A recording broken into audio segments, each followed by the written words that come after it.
Indian সিটির একটি কালো রাতে যখন ফ্র্যাঙ্কলিন তার বাড়ির মধ্যে ঘুমাচ্ছিল তখন হঠাৎ করে পেটের মধ্যে হঠাৎ করে কি হয়েছে সে কিছুই বুঝতে পারছে না। তখন চেয়েছিল বিছানা থেকে উঠতে, কিন্তু কিছুতেই সে উঠতে পারতেছে না। অনেক চেষ্টা করার পর সে বিছানা থেকে উঠতে পারছে, আর তখন ভাবছিল হসপিটালে যাবে, কি হয়েছে তার পেটের মধ্যে, কিন্তু সে ঠিক মতো হাঁটতেই পারতেছে না। তখন সে তার হাতের মধ্যে থেকে সেই মোবাইলটা নিয়ে ডাক্তারের কাছে একটি কল লাগায়। ডাক্তার সাহেব, আমি ফ্র্যাঙ্কলিন বলতাছি, আমার পেটের মধ্যে হঠাৎ করে ব্যথা শুরু করে দিয়েছে, আমি কিছুই বুঝতে পারতেছি না। আচ্ছা, আমি তোমার বাড়ির মধ্যে আসতেছি, তুমি এখন তাড়াতাড়ি করে বিছানায় শুয়ে পড়ো। আচ্ছা ঠিক আছে ডাক্তার সাহেব, আমি এখন তাড়াতাড়ি করে বিছানায় শুয়ে পড়ি। তারপর এই কথাটি বলার পর সে আবারও বিছানার মধ্যে উঠে পড়ে। আমি এখন তাড়াতাড়ি করে ফ্র্যাঙ্কলিনের বাড়িতে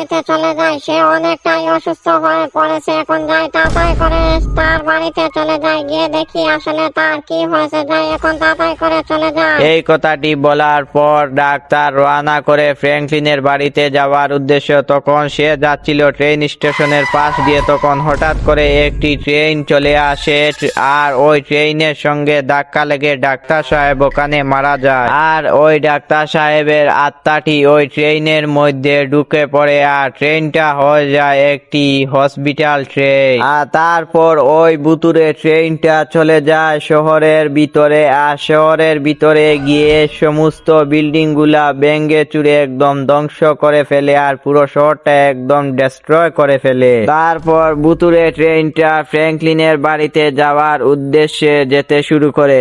আর দেখা যাক ওই ভুতুড়ে ট্রেনটা আর কি কি ধ্বংস করতে পারে। কালকে রাতে ডাক্তারকে কল দিলাম, ওই ডাক্তার সাহেব আসলো না কেন, আমি তো কিছুই বুঝতে পারছি না। দাঁড়াও এক সেকেন্ড, আমি নিউজটা দেখে পড়ি। কালকে রাতে হঠাৎ করে ডাক্তার সাহেব আসলো না কেন আমার বাড়িতে। ব্রেকিং নিউজ, কালকে রাতে একজন ডাক্তার সাহেব ট্রেন স্টেশনের পাশ দিয়ে যাচ্ছিলেন, তখন হঠাৎ করে একটি ট্রেন চলে আসে, আর ওই ট্রেনের সঙ্গে ধাক্কা লেগে ডাক্তার সাহেব ওখানে মারা যান। তারপর ডাক্তার সাহেবের আত্মাটি ওই ট্রেনের মধ্যে ঢুকে পড়ে, আর ওই ট্রেনটা হয়ে যায় ভুতুড়ে ট্রেন। তারপর ওই ভুতুড়ে ট্রেনটা চলে যায় শহরের মধ্যে, আর শহরটা একদম ভেঙে চুরে ডেস্ট্রয় করে ফেলে। তাই তোমাদেরকে বলা যাচ্ছে যে তোমরা বাইরে বের হবে না, না হয় ওই ভুতুড়ে ট্রেনটা তোমাদেরকে মেরে দেবে।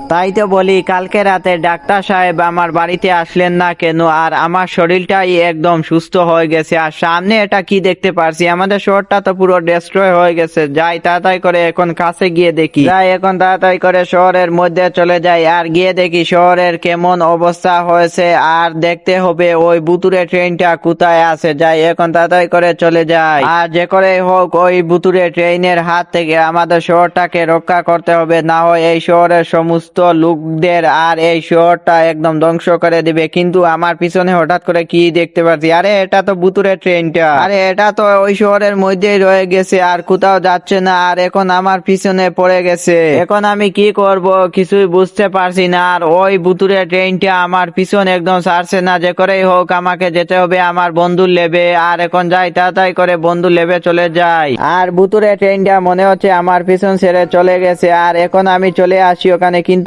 সামনে দেখতে পাচ্ছি শোরুমের মধ্যে কোনো ট্রেন নাই। তাহলে এখন আমাকে ওই বন্ধু সাহায্য করবে কিভাবে? যাই হোক, এখন আমি তাড়াতাড়ি করে বন্ধুর কাছে চলে আসছি, আর বন্ধুকে গিয়ে সমস্ত কথা বলবো, দেখি কোনো উপায় বলতে পারে কিনা। আরে বন্ধু, হঠাৎ করে আমাদের শহরে একটি ভুতুড়ে ট্রেন চলে আসে, এসে আমাদের শহরটা একদম ধ্বংস করে দিয়েছে, পুরো শহরটা ডেস্ট্রয় করে দিয়েছে। এখন আমি কি করব, আর ওই ট্রেনটার হাত থেকে আমাদের শহরটাকে বাঁচাবো কিভাবে? তুই আমাকে কোনো একটা উপায় বলে দে, যেটা সাহায্যে আমি ওই ভুতুড়ে ট্রেনটার হাত থেকে আমাদের শহরটাকে রক্ষা করতে পারি। আমি তোর কথা বুঝতে পারছি, তুই এখন চলে যা রেল স্টেশনের মধ্যে, গিয়ে ওখান থেকে ডাক্তারের বডিটা নিয়ে চলে যা এয়ারপোর্টের মধ্যে। আর আমি ওই এয়ারপোর্টের মধ্যে রয়েছি, আর এয়ারপোর্টের একটি বিমানকে তৈরি করে নেব, একটি ভুতুড়ে বিমান। আচ্ছা ঠিক আছে, আমি ওই বডিটা নিয়ে চলে যাব এয়ারপোর্টের মধ্যে।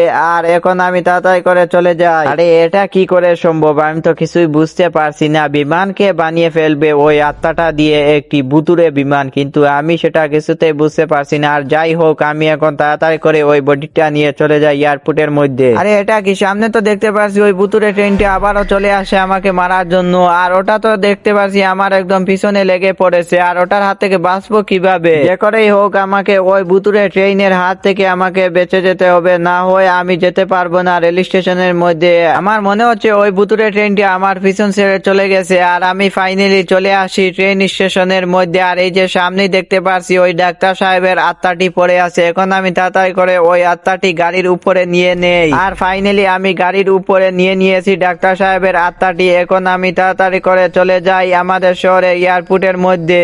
আর এখন আমাকে যে করেই হোক ওই ভুতুড়ে ট্রেনটাকে আমাকে ধ্বংস করতেই হবে, না হয় আমাদের শহরটা আগের মতো করতে পারবো না। যাই এখন তাড়াতাড়ি করে এয়ারপোর্টের মধ্যে চলে যাই, আর ফাইনালি আমি চলে আসি এয়ারপোর্টের মধ্যে। আর এখন ওই ভুতুড়ে ট্রেনটা দেখতে পাচ্ছি আমার পিছনে আসতেছে না। যাই এখন তাড়াতাড়ি করে আমি এয়ারপোর্টের মধ্যে চলে আসছি, আর এই যে সামনেই দেখতে পাচ্ছি আমার বন্ধু দাঁড়িয়ে আছে, আর তার কাছে নিয়ে ওই আত্মাটি দিয়ে দেই। আর তারপর জিজ্ঞেস করব, আরে বন্ধু, আমি তো ওই ডাক্তার সাহেবের বডিটা নিয়ে চলে আসছি, এখন এটা দিয়ে তুই কি করবি? আর এই কাজটা শেষ হওয়ার জন্য কত সময় লাগবে? এটার কাজ শেষ হতে অনেকটা সময় লেগে যাবে, তুই রাতে চলে আসিস আর রাতের মধ্যে ওই কাজটা শেষ হয়ে যাবে। ওকে ঠিক আছে, এখন আমি চলে যাইতেছি বাসায়, রাতে আসবো।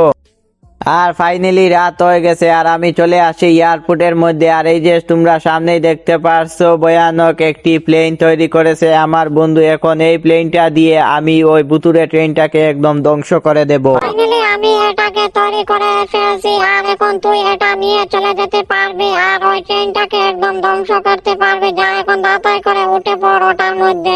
ওকে ঠিক আছে, ফাইনালি আমি এখন উঠে পড়েছি প্লেনের মধ্যে। আর এই যে তোমরা দেখতে পারছো কি সুন্দরভাবে উঠতেছে। এখন আমাকে খুঁজতে হবে ওই ভুতুড়ে ট্রেনটা কোথায় রয়েছে, আর তারপর আমি ওটাকে একদম মেরে ফেলবে। সামনেই দেখতে পাচ্ছি ওই ট্রেনটা রয়েছে, আর একটি ধাক্কা মেরে ওটাকে একদম উল্টে ফেলছি। আর এটা এক ধাক্কা খেয়ে একদম উল্টে পড়েছে, আর ফাইনালি ওটা একদম আগুন লেগে গেছে, আর ওটা একদম পুড়ে গেছে। আর আমি আমাদের শহরটাকে একদম রক্ষা করতে পেরেছি। আর বন্ধুরা, ভিডিওটা কেমন লেগেছে অবশ্যই কমেন্টে জানাবে, আর যদি ভিডিওটি ভালো লাগে লাইক এন্ড সাবস্ক্রাইব করে দেবে।